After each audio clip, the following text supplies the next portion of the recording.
Hi hello welcome to my and peace. நீங்கள் பார்க்க போகிற என்னன்னா லூப்பின் எபிசோட் 5, அதாவது last episode of the season. இன்றைக்கி நெட்ஃப்ளிக்ஸில் வந்துட்டு லூப்பின் 2 வந்து ரிலீஸ் ஆகுது. அதை மிஸ் பண்ணாமல் பாருங்கள். அதோட ரிவ்யூஸ் கண்டினியூஸாக வந்துகிட்டே இருக்கும்.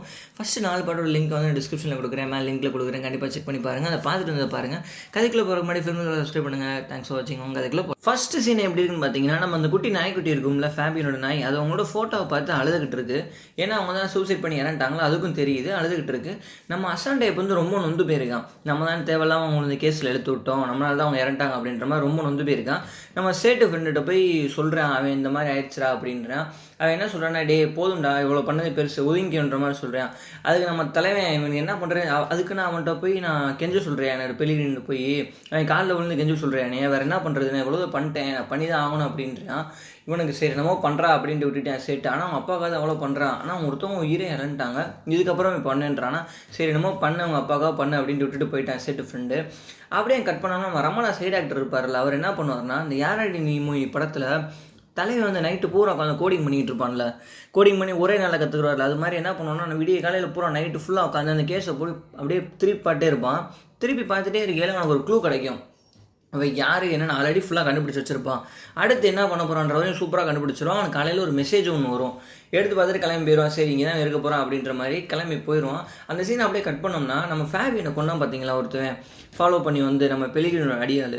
அவன் என்ன பண்ணுவான்னா, அசான் டைப் நார்மலாக வாக் பண்ணிகிட்டு இருக்கப்ப அவனையும் ஃபாலோ பண்ண ஆரம்பிச்சா. இவனை தெரிஞ்சிடும், சரி எவனோ ஒருத்தன் நம்ம பெலிகிரினால தான் போட வந்திருக்கான் அப்படின்னு தெரிஞ்சதுமே சரி அங்கேருந்து எஸ் ஆயிடுவோம் அப்படின்னு பார்த்து ஓடுவான். கார் இதெல்லாம் பூந்து ஓடுவான், கார் பார்க்கிங்லாம். அப்படியே மேலே ஏறி போய் ரூஃப் மாதிரி இருக்கும், ஏறி இதே எஸ் ஆயிரும். அசானி அவனை துரத்தி வந்து பார்ப்பான், அவனால் ஏற முடியாது. ஸோ அப்படியே வெயிட் பண்ணி பார்த்து கிளம்பிடுவான், எதுவும் பண்ண முடியாமல். இப்போ என்ன பண்ணுவான்னா, அசான் அங்கே தப்பிச்சுட்டு போய் அவங்க ஃபேமிலி எல்லாருமே வந்துட்டு ஒரு ஃபெஸ்டிவல் மாதிரி ஒன்று போகிறாங்க. ஸோ ட்ரெயின் டிக்கெட்லாம் புக் பண்ணி எல்லாத்தையும் சர்ப்ரைஸாக வந்துட்டு அவன் பையனுக்கு ஒரு கிஃப்ட்டு ஹேட் மாதிரி, அதாவது அந்த அர்சல் லூப்பின் ஹேட் ஒன்று இருக்கும், அது ஒன்று வாங்கிட்டு அதுக்கப்புறம் வந்துட்டு ஒய்ஃப் எல்லாமே டிக்கெட்லாம் புக் பண்ணி எல்லாம் ஒரு இடத்துக்கு மொத்தமாக போகிறாங்க. அப்படியே கட் பண்ணால் ஃப்ளாஷ்பேக் கொண்டு போகிறாங்க. ஃப்ளாஷ்பேக்னா கிட்டத்தட்ட ஒரு 15 இயர்ஸ்க்கு முன்னாடி நம்ம அசான் டைப்போ கிளார், அதாவது உங்களோட ஒய்ஃப் லவ் பண்ணிக்கிட்டு இருக்கப்ப கிளார் போய் ஒரு டாக்டர்கிட்ட கன்சல்டன் எடுத்துக்கிறாங்க.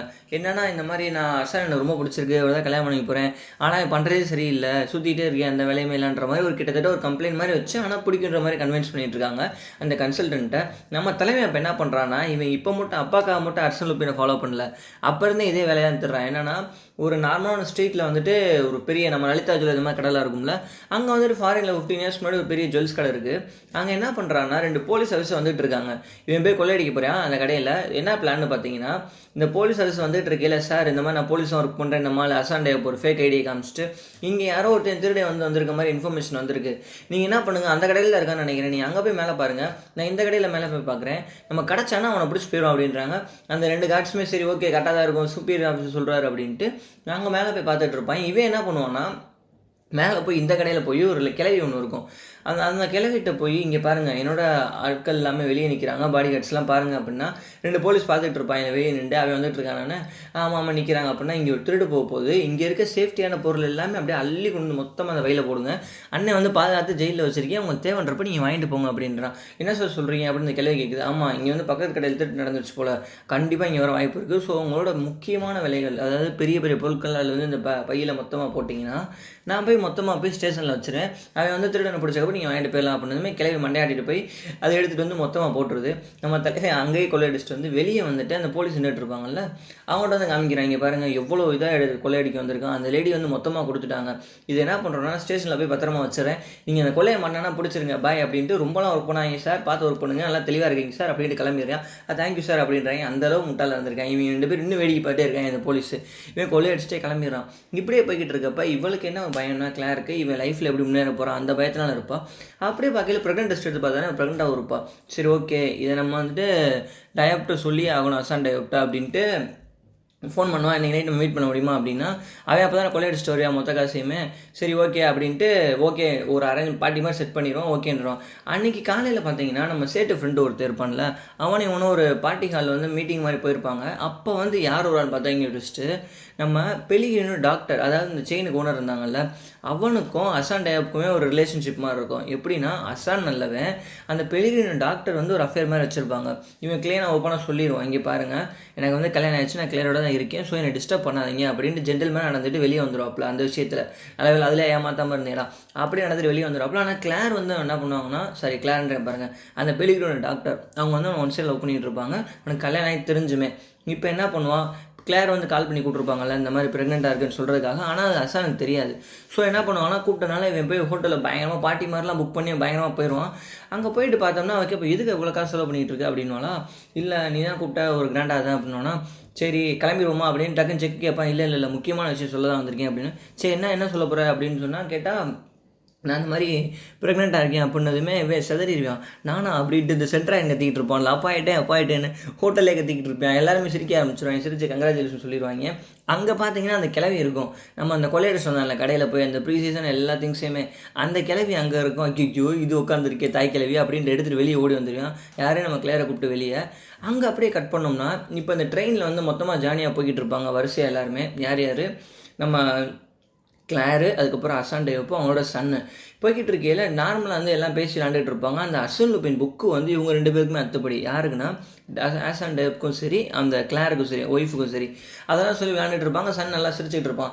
அப்படி ஒரு ஃபோட்டோ எடுக்கையில் தெரிஞ்சிடும் பின்னாடி யார் இருப்பானா, நம்ம தலைவன் அசான் டேப்பை ஃபாலோ பண்ணி போனான்ல, ஃபேபியனை கொண்டான்ல, அவன் அந்த ட்ரெயினில் இருப்பேன். பார்த்துருவேன் டேவப்பு, நீங்கள் இருறா அவனுக்கு சமாதியை கட்டுறேன்ற மாதிரி அப்படியே ஃபோட்டோ ஜூம் பண்ணி பார்த்துருவான். ஆனால் இருக்க மாதிரி காட்டிக்க மாட்டான். என்ன பண்ணுவோன்னா, ஒரு கேக் ஒன்று வாங்கி வச்சுருப்பான் மொத்தமாக பர்த்டே செலிப்ரேட் பண்ணுறதுக்காக. யாருக்கு, நம்ம அசனோட பையனுக்கு. அப்படியே அந்த கேக்கை வந்து ட்ரெயின்லேயே வச்சு வெட்டுற மாதிரி அப்படியே பார்த்துட்டு இருப்பான். அப்படியே பார்த்துருவான் தெரியாத மாதிரியே. சரி அதுதான் அவனை வச்சுக்கிறேன்டான்ட்டு, உனக்கு ஏதாவது கூல் ட்ரிங்க்ஸ் வாங்கிட்டு வரேன்ட்டு கிளார்ட்ட சொல்லிவிட்டு அசன் அங்கிட்டு போவாங்கட்டு. அப்படி போனேன்னா இவனும் ஃபாலோ பண்ணிட்டு போவான். யார், நம்ம அந்த ஃபேபியனை கொன்னவனும் பெலிகிரினோட ஆளும் ஃபாலோ பண்ணிட்டு போனால் ரூம்குள்ளே வச்சு ஒரு பெடிகிரி ஒன்று போட்டு உள்ளே சாத்திடுவான். உள்ளே வச்சு அடித்து நீ வெளியே வரக்கூடாதுன்னு வெளியே லாக் பண்ணி விட்டு போயிடுவான். வெளியே வந்தானே தெரிஞ்சிடும் யார், இவளுக்கு தெரிஞ்சிடும், கிளாருக்கு தெரிஞ்சிடும் ஏதோ தப்பு நடக்குது இங்கே, அசான் வந்து ஏதோ தப்பு பண்ணிகிட்டு இருக்கான்னு தெரிஞ்சிடும். ஆனால் சனுக்கு தெரியாது. அவன் நார்மலாக கேஷுவலாக தான் இருப்பான் எப்பயும் போல். யார் அவன் கேட்பானா, இல்லை சும்மா ஒரு சின்ன பஞ்சாயத்தை முடிச்சுட்டு வந்தேன் அப்படின்னு உட்காந்துருவான். என் நார்மலாக பேசிக்கிட்டு இருப்பாங்க. இப்போ அந்த ஃபாலோ பண்ணி வந்தவன் வந்துட்டு பக்கத்துலேயே வந்து உட்காந்துறான். யார், அசான் டேவ் பக்கத்துலேயே. இவங்களுக்கு தெரிஞ்சிருது, கிளாருக்கு தெரிஞ்சது ஏதோ பிரச்சனை நடக்க போகுது, ஏதோ பண்ணிட்டு வந்திருக்கான் அசான் அப்படின்னு. அப்படியே பார்க்குறாச்சு ஒன்றும் இல்லை கொள்றோம் அப்படின்ற மாதிரி அப்படியே சமாளிக்கிறான். பக்கத்தில் இருக்க பையனுக்கு எதுவுமே தெரியும், நார்மலாக ஃபோன் பண்ணிகிட்டு இருக்கான். இப்போ ஸ்டேஷன் வந்துருச்சு. ஸ்டேஷன் வந்து இறங்கினான்னா ஒரு மெசேஜ் வந்து தட்டி விட்டுறான். யார், நம்ம அசான் டேவ் வந்துட்டு போலீஸ்க்கு அந்த கேஸ் இன்வெஸ்டிகேட் பண்ணுறவனுக்கு, இந்த மாதிரி சார் ட்ரெயினில் ஒருத்தர் அனானமஸாக இருக்கார், கன் வச்சிருக்காரு, அவர் வந்து பீச் கோட் போட்டிருக்காருன்னதுமே சரி அவன் தான் அசான் டேவப் இருக்கும், அவனை ஃபாலோ மாதிரி கிடச்சதுமே அந்த ட்ரெயினில் சுற்று போட்டுருவாங்க. டக்குன்னு டேவப் இறங்கி போகிறான். இறங்கினதுமே மொத்தமாக கையை தூக்க சொல்கிறாங்க. கையை தூக்கிடுறான். பின்னாடி இருக்கவனுக்கு என்ன தெரியும், யார், நம்ம ஃபேபியனை கொண்டவனுக்கு. சரி டயோப்பை பிடிச்சிட்டாங்க நினச்சா ஒரு செகண்ட் டயோப்பை தாண்டி வந்து இவனை பிடிச்சிருவான். இவன் இறண்டுருவான். என்னடான்னு பார்த்தா இவன் தான் பெர்ஃபெக்டாக ஸ்கெட்சை போட்டு விட்டு போலீஸ்ட்டை மாட்ட விட்டுருவான். கோட் கலர்லேருந்து எல்லாமே இவன் இன்ஃபர்மேஷன் அவன்கிட்ட கொடுத்துருவான். ஸோ இவனை பிடிச்சிருவாங்க. இவனை பிடிச்சதுமே இவன் கேட்பா, எல்லாமே நடந்து வந்துடுவாங்க, கடந்து வந்துடுவாங்க. ஒவ்வொன்றா கேட்டுகிட்டே இருப்பா, எப்படி என்ன நடக்குது, என்ன பிரச்சனை நடக்குது, எனக்கு ஒன்றுமே புரியல அப்படின்வா. இல்லை எதுவுமே நீ கவலைப்படாது, இது எல்லாமே எங்கள் அப்பாவுக்கான ஒரு போராட்டம் தான், எங்கள் அப்பா கில்ட்டின் வர வைக்கிறதுக்கான ஒரு போராட்டம் தான். ஸோ இதை பற்றி நீ ஃபீல் பண்ணிக்காத, இது வந்து கில்ட்டின் ப்ரூவ் பண்ணதுமே நான் எல்லாருமே ஒழுங்காயிருவேன், எல்லாரும் நான் விலகிடுவேன். ஸோ இப்போதைக்கு என்னால் சொல்கிறதுக்கு எதுவும் இல்லை, கொஞ்சம் என்ன டைம் கொடுன்னு இவட்ட சொல்கிறான். யார், கிளார்ட்ட. இப்போ என்னென்னா அந்த ஃபெஸ்டிவல் வந்துட்டாங்க யார், 3 பேருமே. அங்கே எப்படின்னா ஹேட்லாம் போட்டு அந்த லூபின் ஃபெஸ்டிவல் இருக்கும்ல, பயங்கரமாக கொண்டாடிட்டு இருக்காங்க. அப்படியே இந்த கடல் கரையில் வந்து அப்படியே காத்தவங்கிறது இந்த மாதிரி எல்லாருமே செம்மையாக என்ஜாய் பண்ணிட்டு இருக்க ஒரு ஃபெஸ்டிவல். அங்கே வந்து இறங்கி போகிறான் யார், நம்ம பையன், நம்ம அசான் டேவோட பையன் வந்து இறங்கி போகிறான். அப்படியே கட் பண்ணி ஃப்ளாஷ்பேக் கொண்டு போனாங்கன்னா அங்கே வந்து கேட்டுட்டு இருக்கா யார், நம்ம அசான் டேவோட ஒய்ஃப் கிளார் வந்து நல்லா பார்த்துக்கிறியா, இந்த மாதிரி ரொமான்டிக்லாம் பேசிக்கிட்டு இருக்காங்க. சரி நல்லா பார்த்துக்கிறேன் அப்படின்னு சொல்லிட்டு இந்த மாதிரி ரொமான்டிக் ஒரு பக்கம் போய்கிட்டு இருக்கு. அப்படியே இங்கே கட் பண்ணி இங்கே திருப்பி கொண்டு வந்துடுறாங்க ஃப்ளாஷ்பேக்லேருந்து. என்னன்னு பார்த்தா இப்போ இவனை காணவே காணாம். இவனை ஃபுல்லாக தேடி பார்க்குறாங்க. அவன் இறங்கி போனான்ல, அவன் 2 பேர் நார்மலாக பேசிக்கிட்டு இருந்தான், டிஸ்கஸ் பண்ணிக்கிட்டு இருந்தான், என்ன பண்ணுற, எதுக்கு இந்த மாதிரி பிரச்சனைலாம் வருதுன்னு பேசிக்கிட்டு இருக்கையில் இறங்கி போனவனை ஆளை பார்த்தா காணாம். இவங்களுக்கு செம்ம சர்ப்ரைஸ், எங்கடா போனேன் அப்படின்னு பார்த்தா நம்ம ஆள் போலீஸ் பிடிச்சாங்க இல்லை, பெலிகிரினோட ஆள். மேபி பெலிகிரினோட இன்ஃப்ளூயன்ஸ் யூஸ் பண்ணி தப்பிச்சிருக்கலாம், இல்லைனா அவனை அங்கேயே பார்த்துருவாங்க போலீஸே, இவன் கிடையாது அசான் டேவ் அப்படின்னு அவனை ரிலீஸ் பண்ணியிருக்கலாம். 2 தான் நடந்திருக்கும். அப்படியே வந்து கார் எடுத்துகிட்டு வந்து இவனை தூக்கி போட்டு போயிடுவேன். அதை கிளைமேக்ஸ் கட் பண்ணி காமிப்பாங்க. அப்படியே பார்த்தோம்னா அசான் எனக்கு ஒன்றுமே புரியாது, என்ன நடக்குது, இவன் ஃபுல்லாக தேடி பார்ப்பாங்க, இவனும் இறங்கி தேடி பார்ப்பான், ஒய்ஃபும் தேடி பார்ப்பான், கிடைக்கவே மாட்டான் பையன். அப்படியே கட் பண்ணோம்னா நம்ம ரமணாவோட சைடு ஆக்டர் அங்கே வந்து நிற்பான். அப்படியே லூப்பின் திரும்பி பார்ப்பான், அவனை பார்ப்பேன், இவனை பார்ப்பான். அப்படியே முடிக்கிறான் ஹைப்பில். இப்போ என்னன்னா நம்ம வந்துட்டு செகண்ட் பார்ட் எப்படி ஆரம்பிக்கும்னா, அர்சன் லூபினோட சன்னு, அதாவது அர்சன் டேவோட சன்னை வந்துட்டு இவன் தூக்கிடுவான், யார் பெலிகிரினி, அதோட கட் பண்ணுறாங்க. இங்கே நம்மளாலும் கண்டுபிடிச்சி வந்துடுறான். இப்போ செகண்ட் பார்ட் எப்படி இருக்க போகணும் இன்ட்ரெஸ்டிங்காக இருக்குது. இன்றைக்கி ஃப்ரைடே ரிலீஸ் ஆகுது, இன்றைக்கி மதியானம் மேபி ரிலீஸ் பண்ண நெட்ஃப்ளிக்ஸ். நான் பார்த்துட்டு அதோட அப்டேட்ஸ்லாம் உங்களுக்கு சொல்கிறேன். மேபி செகண்ட் பார்ட்டுக்கு ஒரு கொஞ்சம் ப்ரெடிக்டபுளாக தான் இருக்குன்னு தோணுது. ட்ரெய்லரை பார்த்தப்பே அப்படி தான் தோணுச்சு.